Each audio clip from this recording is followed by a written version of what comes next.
Ja, bitte? Der erste Klientin wäre dann da. Darf ich sie schon einer schicken? Aber jetzt bitte nur einen kurzen Moment. Ich muss mir noch kurz das Video von der Beratungsberatung anschauen.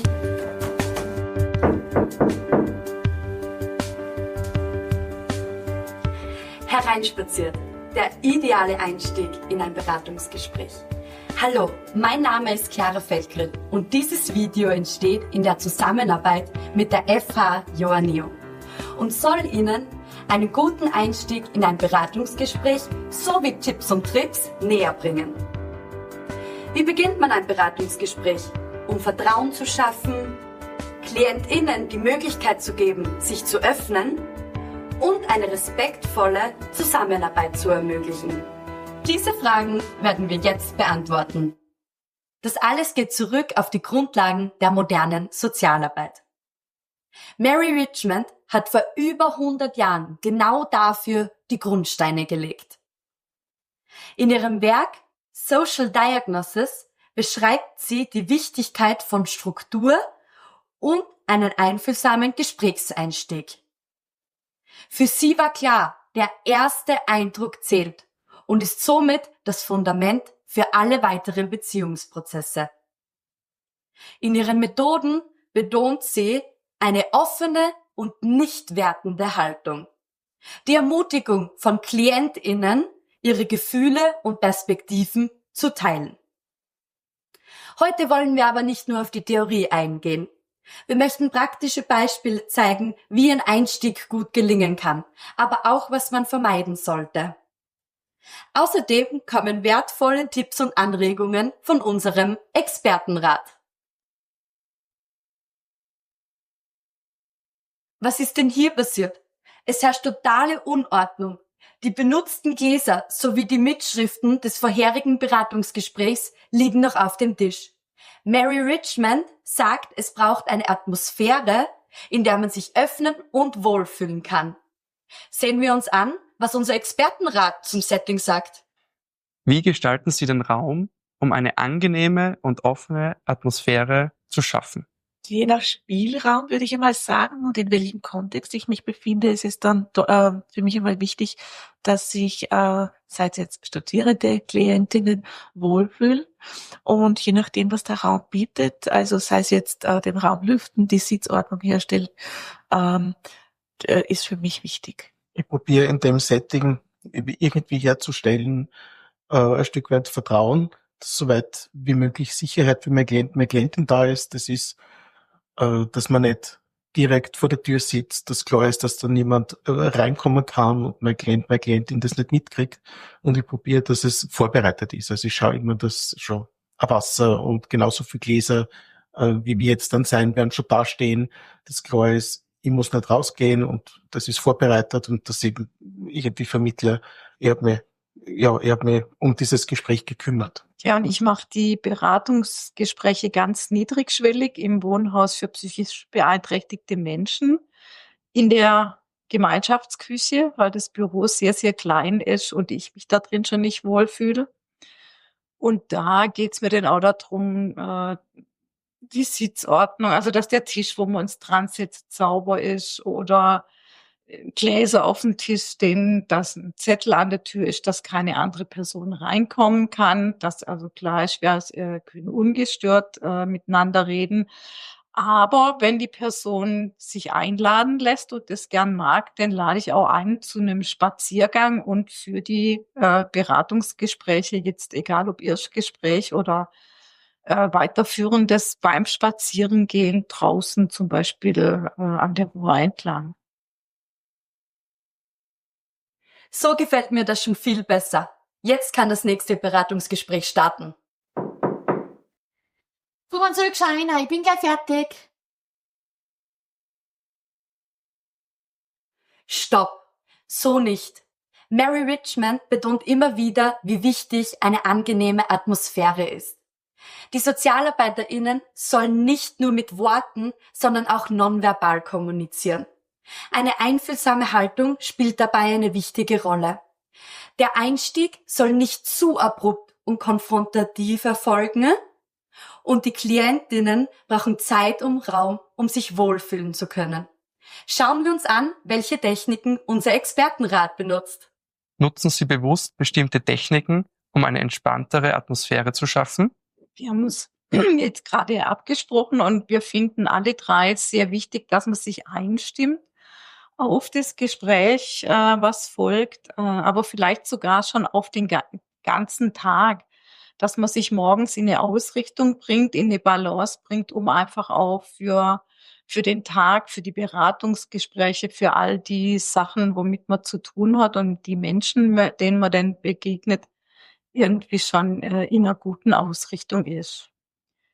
Dann ist natürlich auch wichtig, die Person abzuholen, wenn sie kommt, zum Beispiel an der Tür und zum Tisch oder zur Sitzgruppe zu begleiten. Und auf dem Weg dahin gibt's dann schon auch immer ein bisschen Gespräch über dieses und jenes, also Smalltalk und nun nicht gleich einsteigen mit den Themen, um die es der jeweiligen Person geht, sondern eben Smalltalk.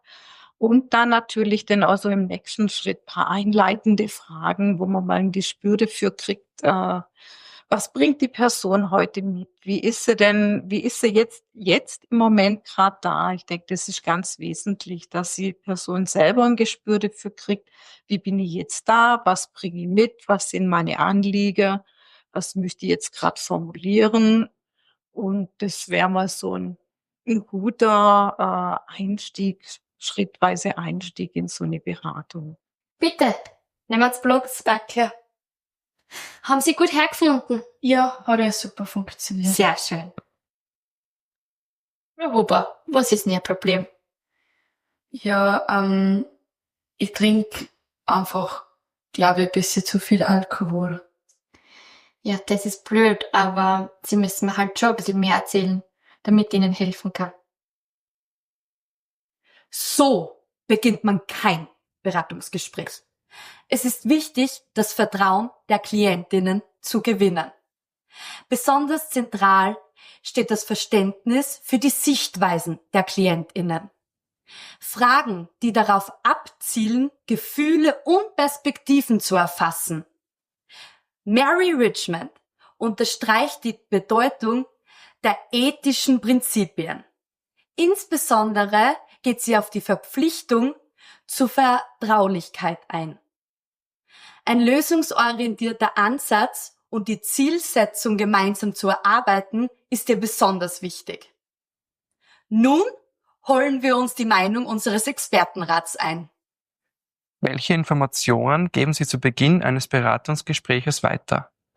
Wir haben jetzt ein bisschen darüber diskutiert, was so am Anfang sein muss, und wenn wir das so reduzieren auf die Dinge, die in jedem Setting für uns gleich sind, ist es zum einen, dass einmal der Rahmen von diesem Gespräch klar wird, also wie lang dauert das, so ein Stück weit das, was du gesagt hast, auch, dass man auch sagen kann, naja, aber es muss gar nicht so lange dauern, wenn wir vorher fertig sind. Sind wir vorher fertig?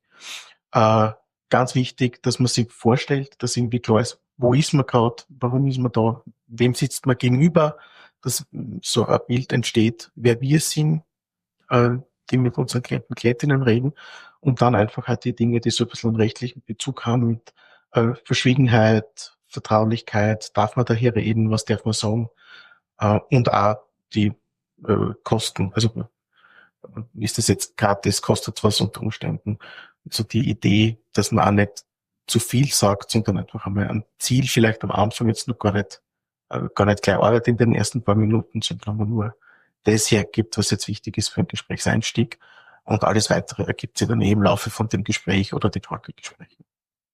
Ich bin die Frau Müller. Darf ich Ihnen vorab schon mal ein Glas Wasser anbieten? Na, danke. Okay.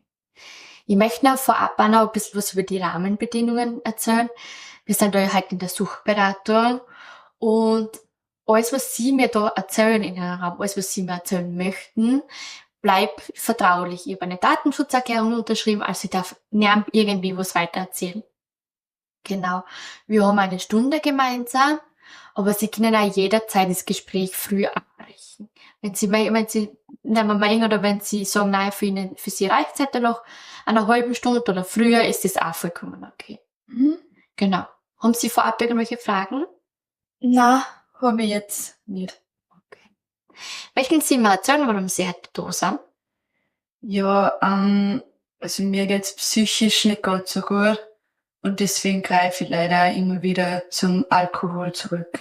Das hört sich schwierig an, ja. Und manchmal ein bisschen mehr erzählen davon? Ja, also bei mir läuft's in der Arbeit momentan nicht ganz so gut. Also ich hab viel Stress und dann laufen viele Sachen schief und wenn mir wieder mal alles zu viel wird, was zurzeit immer öfter der Fall ist, greife ich wieder auf den Alkohol zurück und das wird schon langsam echt ein bisschen zu einem Problem. Okay. Also, Frau Huber, ich hätte noch ein paar Fragen an Sie. Wie alt sind Sie eigentlich? 25? Haben Sie Kinder? Na, Haben Sie einen Partner oder Partnerin? na, Was haben Sie für Ausbildung gemacht? ich habe Lehre gemacht. Haben Sie irgendwelche Hobbys auch? Ja, also ich triff mich gerne mit Freunden oder mache Sport, wenn ich Zeit habe. Halt! Das sind viel zu viele Fragen am Beginn eines Beratungsgesprächs. Aber welche Fragen stellt man? Das sagen unsere Profis. Was sollte man unbedingt in den ersten Minuten einer Beratung erfragen? Ja, wir haben uns jetzt abgesprochen oder diskutiert zum Thema, welche Fragen anfangs gestellt werden sollen und haben festgestellt, dass die schönsten Beratungen sind die, wo man gar nicht wirklich viel fragt, sondern auch einmal zuhört und schaut, wie sich das Gespräch ergibt und aus dem Gesagten heraus vielleicht fragt, außer es ist natürlich auch so, bei gewissen Einrichtungen gibt es Fragen, die abgefragt werden müssen. Zum Beispiel bei uns in der Notschlafstelle gibt es gewisses Repertoire an Fragen, die gefragt werden müssen, bevor der Mensch bei uns einziehen kann. Und ein Thema war auch noch, wenn man Vorinformationen hat, dass gewisse Dinge abgefragt werden sollten, weil es zum Beispiel der Klientin nicht gut geht, dann würde man da auch bestimmte Fragen stellen. Ansonsten würde man das Ganze eher offen halten und schauen, wo das Gespräch hinführt. Ja, Frau Huber, jetzt haben Sie mir schon ein bisschen erzählt, warum Sie heute da sind. Aber meinst du vielleicht sonst noch ein bisschen was über sich erzählen? Ja, gern. Also ich bin 25 Jahre alt. Ich wohne in Graz. Derzeit arbeite ich in einem Büro, wo ich auch schon meine Lehre gemacht habe. Also ich bin da schon ein bisschen länger jetzt. In meiner Freizeit treffe ich mich gerne mit Freunden oder mache Sport, wenn ich halt zeitlich die Möglichkeit dazu habe. Das, was leider relativ selten ist, aber ich gebe mein Bestes, dass ich alles irgendwie unter den Hut bringe. Ja. Ja, um jetzt nochmal zurückzukommen auf unser Thema. Sie haben es ja vorher schon mal ein bisschen angesprochen, warum Sie da sind, aber was ist jetzt eigentlich genau Ihr Problem? Ja, also die Überweisung vom Gericht weg. Was? Eine Weisung vom Gericht? Mary Richman rät in Social Diagnosis, jene Fragen zu vermeiden, die wertend sind, da sie eine Abwehrhaltung hervorrufen können. Wie zum Beispiel, warum haben Sie das getan? Stattdessen sollten neutrale und offene Fragen gestellt werden, wie sehen Sie selbst Ihre Situation? Oder können Sie mir mehr dazu sagen? Respektvolle und einfühlsame Formulierung ist entscheidend, um Vertrauen aufzubauen. Schwieriges Thema. Was sagt unser Expertenrat dazu? Und sind Sie sich einig? Gibt es bestimmte Fragen oder Formulierungen, die Sie vermeiden, um keine Abwehrhaltung hervorzurufen? Ich kann nur für mich antworten. Ich glaube, es gibt wenig Formulierungen, die ich der Formulierung wegen nicht verwende. Das ist eine der wenigen. Das ist so. Dass ich selten bis fast nie nach Problemen frage. Und da gibt's einfach schönere Worte dafür. Aber ich glaube, egal wie die Formulierungen sind, es soll nicht unbedingt darum gehen, Widerstände zu vermeiden, weil ich glaube, in der sozialen Arbeit werden Widerstände immer vorkommen und das ist Teil unserer Arbeit. Dem können wir nicht entgehen, das funktioniert nicht. Und ich habe für mich so entworfen, dass es aber einen Punkt gibt, wo ich Fragen oder nicht stelle oder Dinge nicht sage. Das ist, wenn ich selber das Gefühl habe, damit würde ich jetzt einen Prozess zerstören. Dann versuche ich aber, dass das nicht verschwindet und dieses Thema nicht einfach verloren geht und nicht behandelt wird, sondern dann, glaube ich, liegt es oft mehr am Zeitpunkt, dass ich vielleicht manche Dinge später fragen muss oder wieder darauf zurückkomme. Aber ich glaube, wir sollten uns nicht vor Widerständen fürchten, weil wenn wir uns den Widerständen nicht stellen, dann können wir das auch von unserem Gegenüber nicht verlangen. Und ganz oft sind sie deswegen unsere Klientel. Okay. Da würde ich mich anschließen, und zwar, es geht nicht darum, welche Frage gestellt wird, sondern wie sie gestellt wird, was ist die innere Haltung und die Intention hinter meiner Fragestellung. Ich glaube nämlich, dass dann die Nachricht oder die Frage anders transportiert wird, und das Gegenüber die auch anders aufnimmt oder annehmen kann. Also innere Haltung, Intention. Und so, was ich schon eigentlich eher vermeiden würde, sind so interrogative Warum-Fragen, ja, die fast vorwurfsvoll rüberkommen, sondern eher mit wie und wann und vielleicht auch ein bisschen im Konjunktiv formuliert. Ich kann das auch gut nachvollziehen, dass man ein Fragerepertoire möchte, wenn man dann rausgeht in die Praxis. Viel, glaube ich, kommt dann mit Erfahrung, also Sicherheit, die durch Erfahrung kommt. Genau. Ich muss in meiner Arbeit, stelle ich auf, viele persönliche Fragen, auch schon gleich am Anfang, weil wir einfach ein Bild drüber kriegen müssen, wer bei uns in das Wohnhaus für psychisch beeinträchtigte Menschen einzieht. Und da ist für mich auch nicht die Frage, dass es bestimmte Bereiche oder Fragen gibt, die ich nicht stelle, sondern ich versuche es dann eher mit Humor. Also für mich ist auch die Haltung wichtig. Ich stelle Fragen, die sind sehr persönlich, können sehr persönlich und direkt sein. Ich versuche das in der Regel auf eine humorvolle Art und Weise zu machen und kriege dann auch ein Gespür dafür, für welche Frage es vielleicht jetzt noch zu früh ist, beziehungsweise gebe dann auch eine Erklärung, warum ich diese oder jene Frage gestellt habe, was der Hintergrund ist, so dass der Mensch, der mir gegenüber sitzt, das da mir folgen kann und eingeladen ist, auf dem Weg mitzugehen und nicht das Gefühl kriegt, der wird jetzt ausgehorcht oder es werden persönliche Dinge abgefragt, die keine Relevanz haben, sondern ich versuche den Rahmen herzustellen, so dass eine Person auch verstehen kann, warum die Frage gestellt wurde. Und Humor ist immer ein gutes Mittel und Widerstände lassen sich meiner Erfahrung nach sich gleich nicht vermeiden. Es ist nur für mich nur die Art und Weise eben, wie geht man denn damit um, wenn man merkt, aha, da ist jetzt Widerstand, und da hilft mir auch sehr viel Humor. Lässt sich so mancher Widerstand lösen und manchmal bleibt er auch bestehen, denn hat man ja ein nächstes Mal, wo man sich wieder trifft und kann daran weitermachen. Okay, jetzt haben wir ja schon ein bisschen was über sich erzählt. Wollen Sie mir noch mal genau erzählen oder ein bisschen genauer, warum Sie heute da sind? Ja, weil ich eine Weisung vom Gericht gekriegt habe.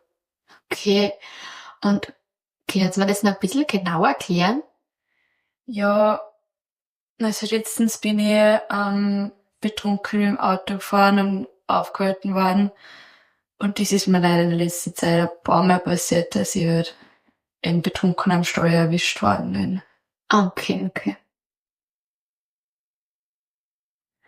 Wir haben heute gesehen, wie essentiell die richtige Einleitung in ein Beratungsgespräch ist. Es ist wichtig, dass wir uns bewusst machen, wie unsere Worte und unser Handeln den Verlauf eines Gesprächs beeinflussen können. Ein respektvoller Einstieg ist der Schlüssel, um vertrauensvolle Beziehungen aufbauen zu können und die Grundlage für ein gelungenes Beratungsgespräch. Und nicht vergessen, das Beratungsgespräch steht und fällt mit der Einleitung.